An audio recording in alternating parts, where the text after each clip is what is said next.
My name is Orlandina Ballard, and I am the Fertile Woman.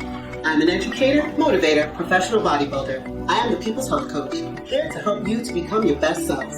And this is Muscles and Stillettos. I am Wonder Woman, a wonder of a woman, a creature so fearfully and wonderfully made that even my creator had to sit back and say, "Ooh, man, an amazing Amazon, protected to all. Hell hath not the fury that I can unleash, should I on my loved ones be scorned. Mother Earth, growing potential thoughts, potential ideas, birthing those ready to be born and those ready to be reborn."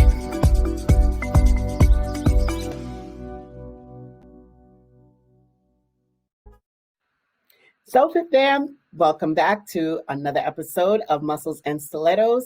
And today we're talking about what it means to be coached. So the first half of our segment, we spoke about what are the characteristics of a good coach.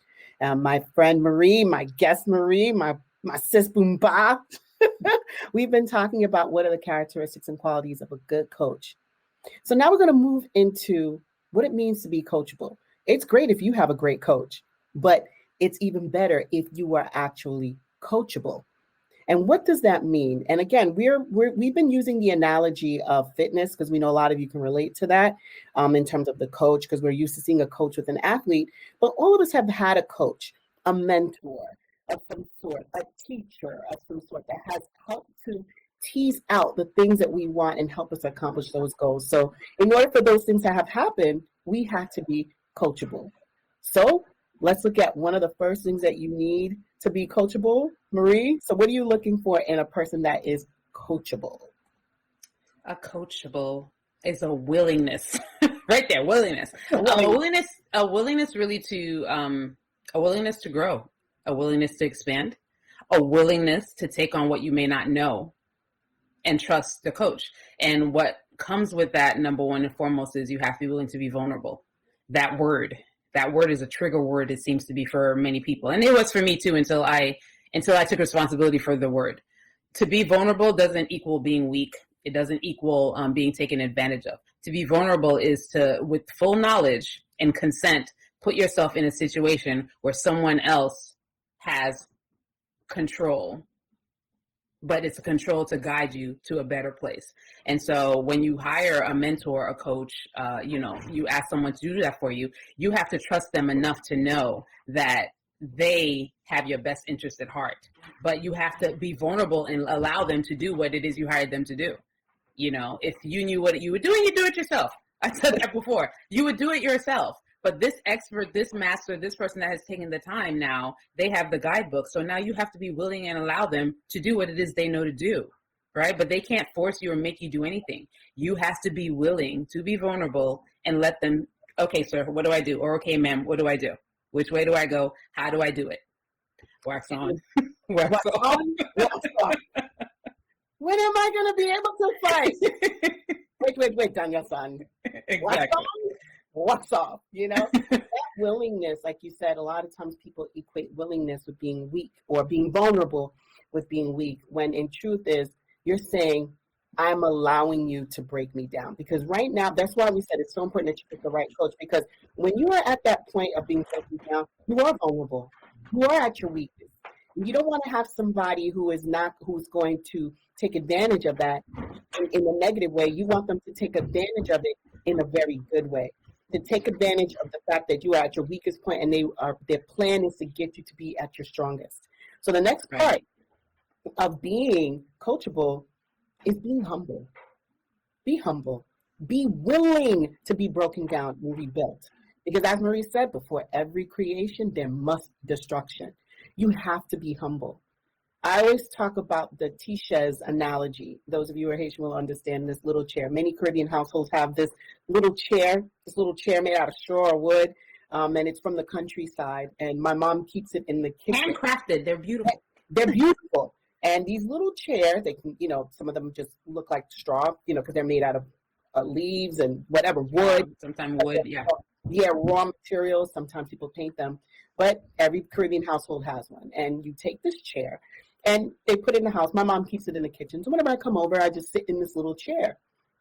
And I've spoken about how anytime I sit in this little chair, I'm reminded that I'm always learning. I'm always a child to the universe. And I love that, because a child is always malleable. They always want to learn. So when you're humble, it leaves a sense of always wanting to learn and being at a place where you are malleable, being at a place where you will welcome the destruction. I didn't say you're going to like it, but you will welcome it and you will understand it and even embrace it because you know that you're being crunched and broken down into your finest part. That sense of humility is not a place of weakness. It's actually a place of strength because you're saying, I'm allowing the universe to do what it needs to do to make me my best self.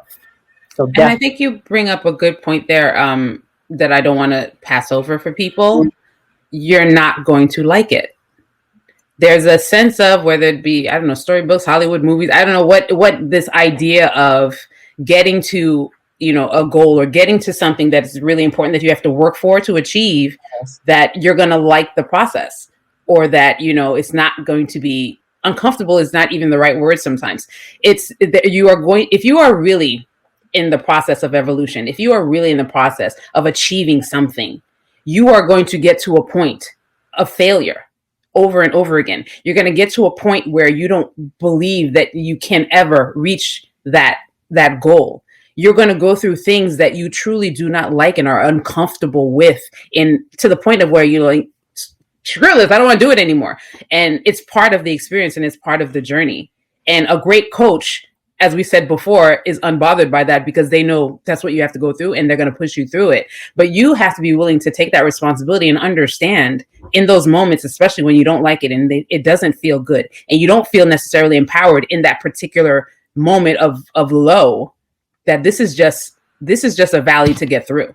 Correct. There are mountains and there are valleys, and this is just a mountain to get through. This is just a pitfall to get through. This is just something to get through, because once I get through to the other side, I am stronger. I recently, last year was difficult for many people. And part of what allowed me, I lost loved ones, and, there were different things, all kinds of things that came up. But part of the thing that allowed me, that I learned to tell myself always, is that there's a light at the end of the tunnel that's saying, I know I will get to the other side. There's something in me that I know that God didn't put it in my path if I couldn't get to the other side of it. I don't feel like I'm getting there right now. Right now in this moment, I don't even know where that other side is. Right now in this moment, I'm here, a ball, boo-hooing my heart out. Just like, I'm just gonna lay here in this ball because I'm not gonna move forward. I'm not gonna move back. I'm just gonna lay here in this ball. But internally, that space, that spirit or something inside that the all-knowing place in you must remember. And I always go to that place, that knowing in me that I'm going to get to the other side of this. I don't know how long it's going to take, but I'm going to get to the other side of this. And that is part of the journey. So to be coachable is to know for yourself that if you keep moving, if you keep trying, if you keep going forward, and if you keep being obedient and listening to your mentor, coach, that person that's leading you, you are going to get to that other side. But it's not going to feel great all the time. It's not. And I don't know, like you said, I don't know where anybody got that message of it's going to be easy. And I've said it. That's a lie. If somebody said it's going to be easy, that's a lie. It's like watching all these quick, get rich quick, lose weight quick. These people are lying. And I'm sorry. That's what it is. You're not going to. That's one of your pet peeves. I know. That's my biggest pet peeve. This lose weight, lose 25 and 27 pounds in 5 days. Now, sip this tea and it'll be fine.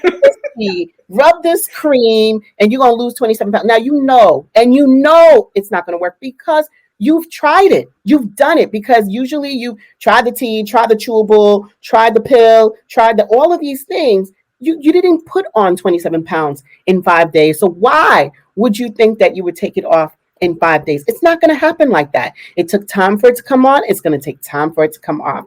And that's what it is. You have to be willing to do the work, to see the results that are going to provide lasting results. So to be coachable, it requires you to be willing to learn. Every behavior is a habit that can be broken and replaced with a new one. They always have this 21-day It takes 21 days to break a habit. Newsflash, folks. I actually did the research and found out that came from a book. And it just caught on to popular pop culture. Folklore. Yeah. Folklore. And it does not take 21 days to break a habit. It can take anywhere from 21 to almost 400 days to break a habit, folks. Anything. And that old habit, you can't just remove it. It can't just be taken out because it's going to create a void. It must be replaced. So that thought process that you had, you have to work on replacing it and changing that thought process. It's like quitting sugar. You cannot just remove sugar from your diet. It doesn't work. Your body, it creates a void, an emotional void, physical void. It creates a whole host of things. So you have to replace the unhealthy sugar with a natural sugar and then start working your way. It has to be a replacement. But how does that work? You got to work on it. Because, part of that too is that, that habit is tied to a belief. Our beliefs is what drives our actions. Right. If this habit is tied to a belief and you still believe that, the habit, you're going to be constantly fighting to break the habit, but I still believe this, but that habit, because the habit supports it based in a belief. So to break the habit is to really create a new belief. A belief that something else is possible, a belief that something else is going to work in this place, a belief that something, or even the number one belief that, this habit doesn't work for me anymore. Yeah. I no longer believe in it. Yes. That's a new belief. So then that'll support a new habit. So there's so many layers to it. And, even in our conversation today, we can't really touch on all of it, but if people could just get the understanding of themselves to know that everything is a learned behavior. Correct. And so you get yourself a good person or group of people, it's not just one, a group of people in your life, a good circle, right? And that supports you in creating, those new habits and new beliefs. And now the next point, when you are being indoctrinated in this new belief system, you're going to have a struggle. You're going to fall off. You're going to come back on track. You're going to fall off. You're going to come back on track. You're going to fall off. And you need to be upfront and honest with your coach when those things happen. A lot of times we think that, well, if he doesn't know or she doesn't know, no harm, no foul. They don't know, so what? But here's the thing. When you don't tell your coach what's happening, they can't support you. They don't know, maybe we need to change the path that we're taking. Maybe we need to adjust this. Or maybe you just need a good talking to. Maybe you just need to be, bolstered up a little bit. But do not think that when you lie or don't tell the whole truth. I didn't lie. You're withholding information. It harms you because it keeps you from achieving that ultimate goal that you've established for yourself. So you got to tell your coach what's going on. Hey, look, I was having a hard time. Marie gave a good example. She said, can you tell me about when you were doing the 21 day detox? A 28-day program with my clients. Which part? There were so many levels. Where you said, okay, now we're going to remove certain foods. We're going to just focus on greens. And the fear was, what if I'm hungry? And you were like, oh, right. So for January, and again, as I'm 100% in ingredients with Orlandina about there are no quick fixes, there's no any of that. But for the month of January, what I did with my clients, new year, new you, all that jazz that people say, for January 1st resolutions and such. How I was just like, yeah, new year, new you. Okay, got it. So. You're new until February 14th. Then all of a sudden you're old again. So the program it's 28-day program. I call it Detox Reset. And I use those words because it's words for people to really understand, and their catchphrases. But it was really having a conversation and then a practical action-based removing of certain foods 1 week at a time. So people can get understanding of what the food is doing to you physically, emotionally, what it's doing to your body. How is it really nourishing your body? Is it nourishing your body? And to have people really start to just cleanse themselves and clear their taste buds, not to mention what it's doing physically to you, so that by the end of week 4, we're basically eating vegetables for that last week. Green, not even all vegetables, green leafy vegetables is what we're eating. And it's a process that we do. So by that last week, they're down to that. And one of my clients, the week before that started, I had a little meeting with everyone. So how are we feeling? Any concerns, any worries? And one of my clients said, yes, I have a concern. I said, what is your concern? I'm concerned that I'm going to be hungry. And my reply to her, as an unbothered coach that I was like, why would you be hungry? You can call me when you're hungry or DM me that you're hungry. And I'm going to tell you, okay, girl, go grab you a bowl of kale and fill your stomach up. Because why are you hungry? Because I didn't say that you couldn't eat all the greens that you wanted. I didn't say you can have all the water, seltzer water that you wanted. I simply said you can have XYZ category of food. So why would you be hungry? Go grab you a bowl of lettuce and you will be fine. Everyone laughed, but they got it. Why? Because the belief system is, if I can't have bread, if I can't have, soda, if I can't have this sugary thing, or if I can't have a slab of meat, or if I can't have this, then I'm going to be hungry. Herbivores all over nature are not hungry. They go find a shrub and they chew on it. She's not saying to go grab a shrub, folks. She's just saying. Incorporate. just go and incorporate more greens. More greens. That's the thing. At least for clients. But I say it with love. I do say it with love. There's love in there someplace. And you guys are going to see. Remember I said about unbothered? That's an example of unbothered. Like, okay, next, but at least her client came to her and said, hey, look, I feel like this is going to be a problem. I feel like this is going to be my hurdle. And Marie was able to give her an alternative. Like, look, I'm not telling you to starve yourself. I'm just telling you these are things that you need. So she was able to redirect that person. Now, had her client not said anything, should have been going home, I'm hungry, crying, and or just gone and eaten something that wasn't on the list. Exactly. And that's when you start binging.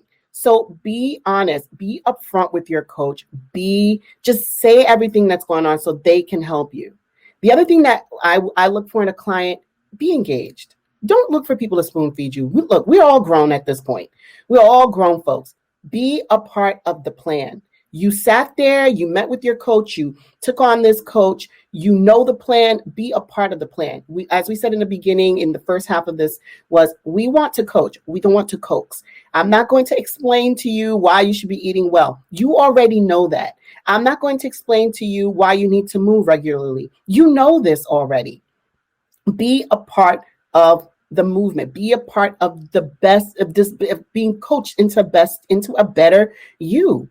And follow the plan. That's it. We've said, I have a friend of mine. She's a coach for an insurance company. So she has her own insurance company. She brings on different people. And she said, one of the things that she always has a problem with is when she tells them this is the plan. She says, when I ask you to jump, I don't want you to ask me how high. I already want you to know that you're going to jump as high as you can. Whatever you've envisioned to be your highest, then that's how high I want you to jump. I'm not going to tell you jump 5 feet, jump 3 feet. Or if I tell you jump, I just want you to tell me, I don't even want you to ask me how high. Just go for it. Give it your all. Follow the plan. Exactly. One of the programs I did long time ago was a group training. But one of the exercises that we had to do is on a break, we had to go, and it was maybe a 20 or 30-minute break, but we had to go and we had to call 10 people. Call 10 people we knew and have a conversation about a particular topic. And it wasn't about having, a friendly, hey girl, what you doing kind of conversation. It was a detailed, it was an intentional conversation. But you were to reach 10 people, not just call 10 people. You were to reach 10 people.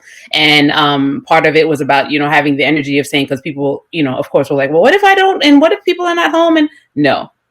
You're going in there with the intention of reaching 10 people and having this specific conversation with these 10 people.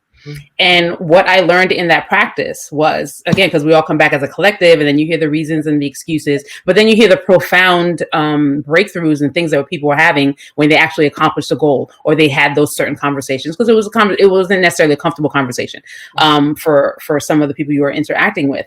But what that taught me, and I'm talking, this was years ago, what that taught me in the future, especially now as a coach and now as someone who deals with clients, is being able to have intentional, direct, compassionate, but intentional conversations with people, whether you have a lot of time or you have a short period of time. And so it goes back to your coaches and your mentors come in so many different shapes and forms throughout life. But if I wasn't willing and I wasn't coachable back then, that would have just been, that's something that I had to do and I did it or I got through it and then moved on. And later on in my life, when it became key and it had nothing to do with that original circumstance, But now I had the muscle memory. I had the ability to just go in there and was like, yeah, I have to be laser focused and get this done. So boom, boom, boom, let's get this done. And now I'm proficient at it. But that came from me having to do that exercise so many years ago in another completely different setting. So, it goes back to, you may not always understand why you have to do something, and you may not like it during the time that you're doing it, but the tools and the things that you are gaining for yourself and for your life. Because at the end of the day, that's what this is about. We said at the beginning, it's about the evolution of life. It's about the evolution of who you are, getting back to self, not ego, who you are, empowering yourself in every circumstance of life, not just at the gym, not just at your job, not necessarily just in your relationships, but the whole of your life and what your life encompasses. And you know what? That's a perfect way to wrap this conversation up. I can't wrap it up any better than that. The fact that through this whole coaching, being coached, and learning to be a coach, you learn to apply the skill set not only in one scenario, but you're able to take it and apply it to every other aspect of your life. That is the beauty of this. The fact that you're able to take on this experience and apply it to your career, apply it to, yes, your health, apply it to personal relationships, apply it to clients, and apply it in every aspect. I think every lesson as you go through life, if you're able to apply it outside of the arena in which you learned it, I think that is the ultimate success. And that's what makes you coachable. Because if you are humble, if you learn to be humble in one area, you're like, you know what? I have to be humble. I can bring this into other areas and realize that it doesn't mean to be humiliated. It means to be accepting and allowing of what the universe and what God has to give to you. So, Marie, you've said so many amazing things. And where can people find you so that they can be coached through your wisdom? Can they find you? Thank you. You can find me, Marie Williams. My company is Elite Bride Squad. Again, wedding officiant. I'm also a fitness personal trainer with NASM and fitness instructor on Facebook. You can find me on Instagram at elite_bride squad. I believe Dina has my my credits that'll be popping up there. But my intention always is to really make a difference for people and impact people in a positive way. So thank you again, Dina, for the opportunity of being on Muscles and Stillettos.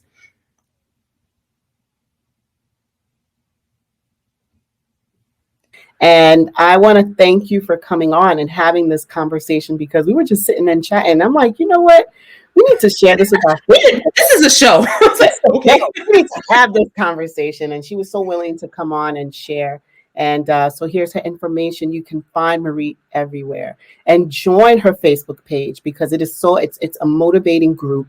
And if you're looking to really be transformed and you're looking to just get into the new you need to find people that are moving in the same way that you are. And she's definitely one of them. So fam, thank you, Marie, for coming and joining us on our show. Fam, I want you to be bigger, be fitter, be stronger, be coachable, so that you become the best you ever.